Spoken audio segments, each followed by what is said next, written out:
강권하시는 부르심. 고린도전서 9장 16절.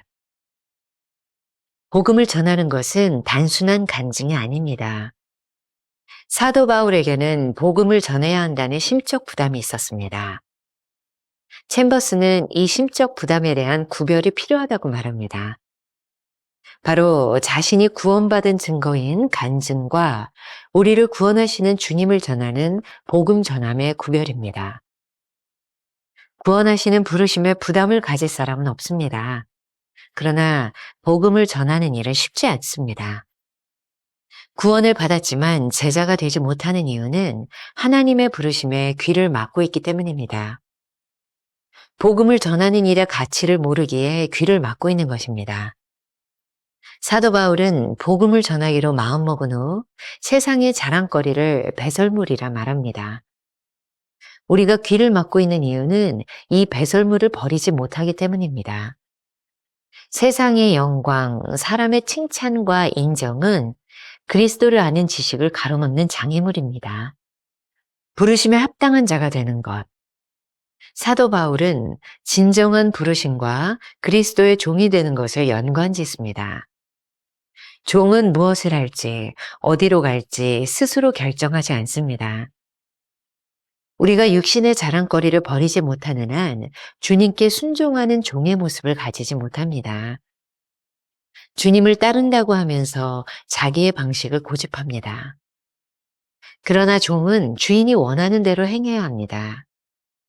하나님께서는 자기를 기쁘시게 하기 위해 우리를 찢겨진 빵과 부어지는 포도주, 주님의 찢겨진 살과 쏟으신 피를 의미로 만드십니다. 복음을 위한 구별은 모든 야망은 꺾이고 인생의 욕망은 잠들게 되며 외적인 자랑들은 철저하게 제거되고 사그라지는 상태입니다. 여기서 진정한 부르심의 상태에 이릅니다. 이 부르심을 건성으로 듣는 것을 사도 바울은 화라고 말합니다.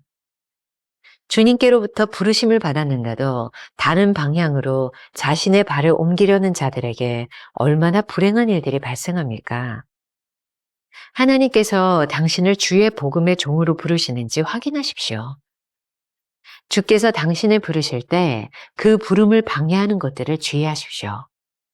365일 매일 만나. 오늘은 2월 2일 강권하시는 부르심이라는 제목으로 말씀을 나누어 보겠습니다. 오늘 역시 두 개의 대지를 가지고 나누어 보겠습니다. 첫 번째, 복음을 전하는 것은 단순한 간증이 아니다. 사도 바울에게는 늘 복음을 전해야 하는 심적 부담이 있었습니다. 그 부담은 오늘 본문에서 이렇게 표현이 되고 있습니다. 고린도전서 9장 16절. 만일 복음을 전하지 아니하면 내게 화가 있을 것이로다.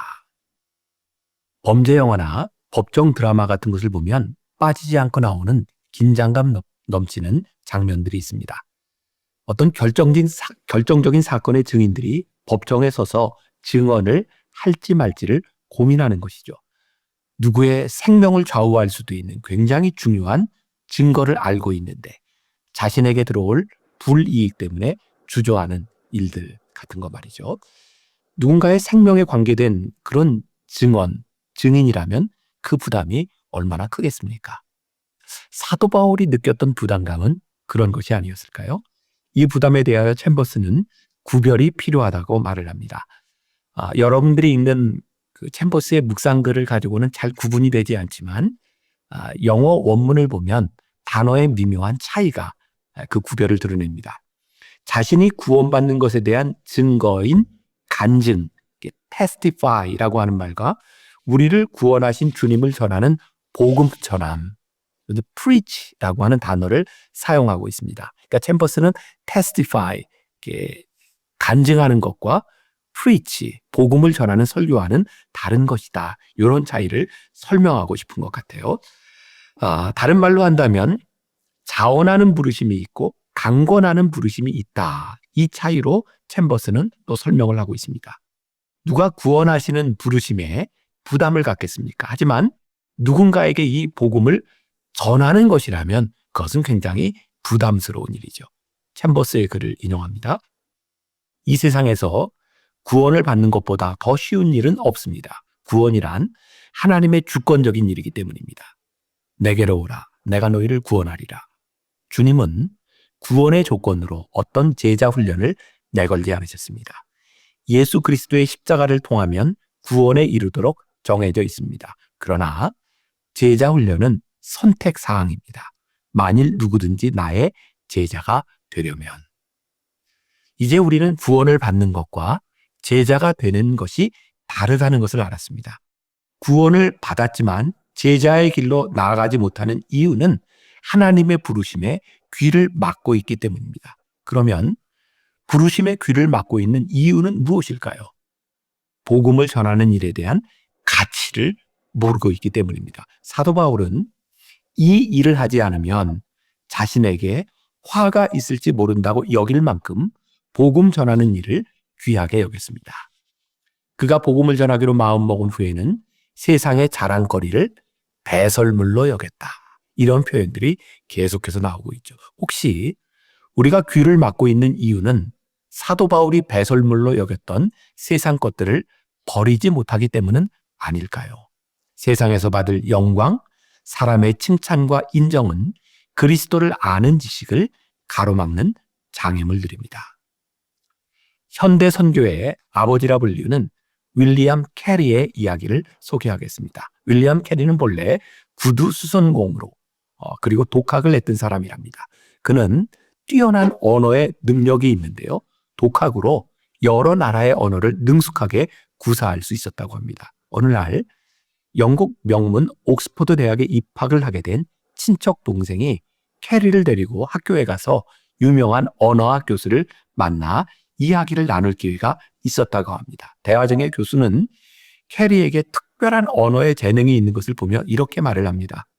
당신이 이 학교에 들어온다면 이 나라의 역사에 큰 영향을 미칠 것이요. 그리고 이 나라의 여왕께서도 당신을 기뻐하실 것입니다. 캐리는 이 엄청난 제안에 대하여 그 제안을 거절하며 이렇게 말을 했다고 합니다.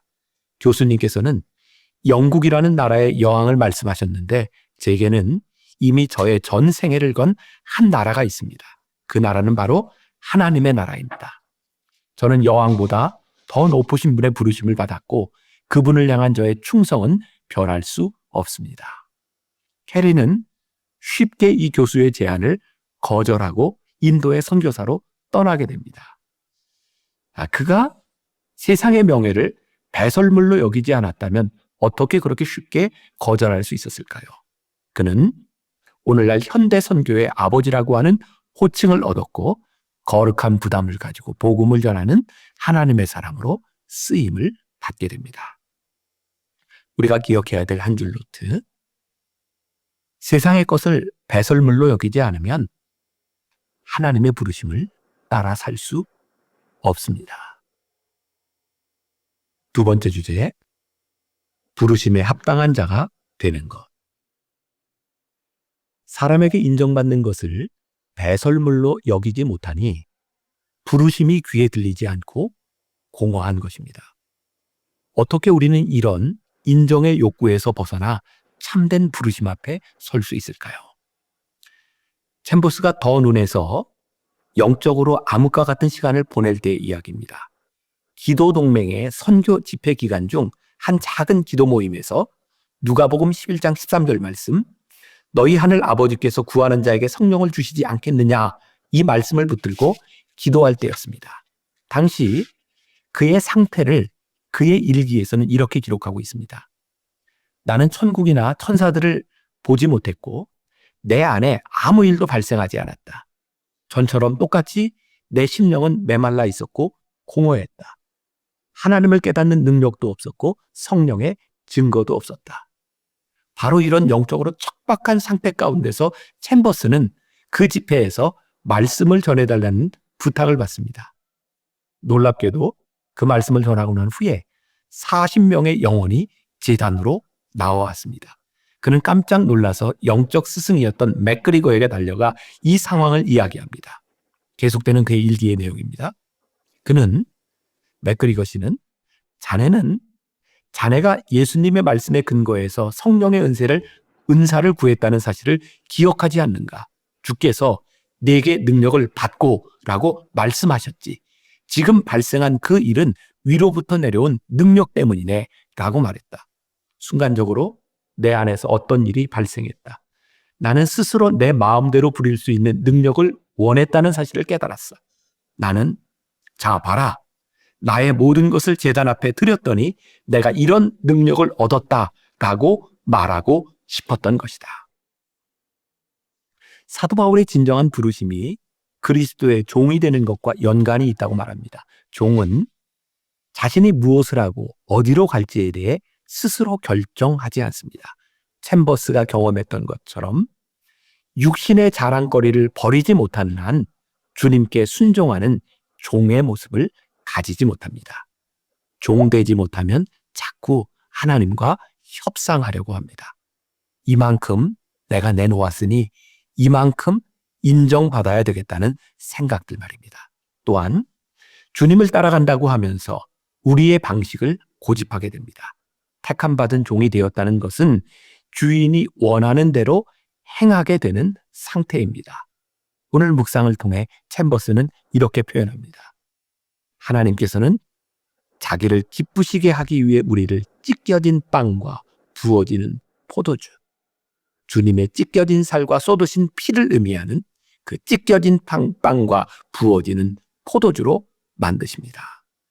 앞으로 우리가 챔버스의 글을 묵상하면서 끊임없이 등장하게 되는 말이 있습니다.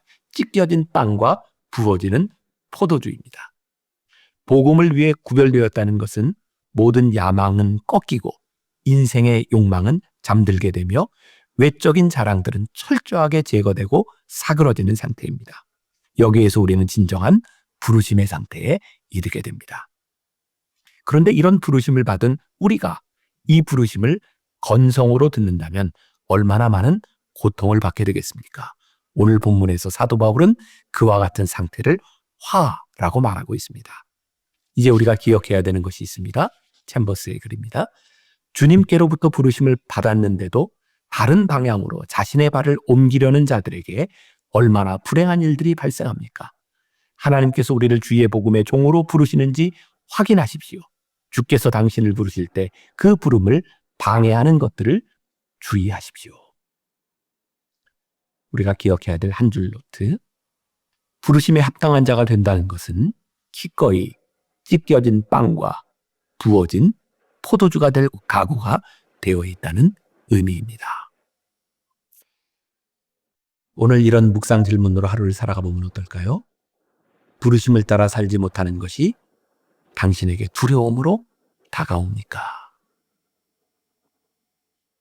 기도하겠습니다. 오늘 챔버스의 글을 통해 찢어진 빵과 부어진 포도주가 되라는 말씀이 우리들에게 다가옵니다. 기꺼이 부르심 앞에서 찢겨진 빵이 되고 부어진 포도주가 될 수 없을까요?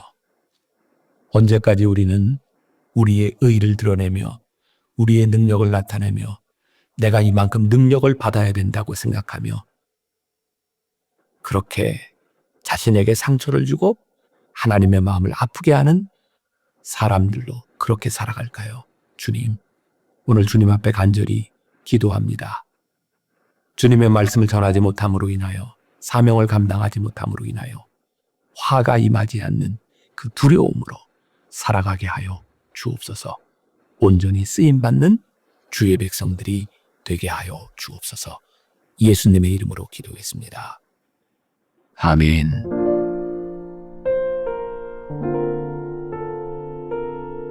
세상의 것을 배설물로 여기지 않으면 하나님의 부르심을 따라 살 수 없습니다. 부르심에 합당한 자가 된다는 것은 기꺼이 찢겨진 빵과 부어진 포도주가 될 각오가 되어 있다는 의미입니다.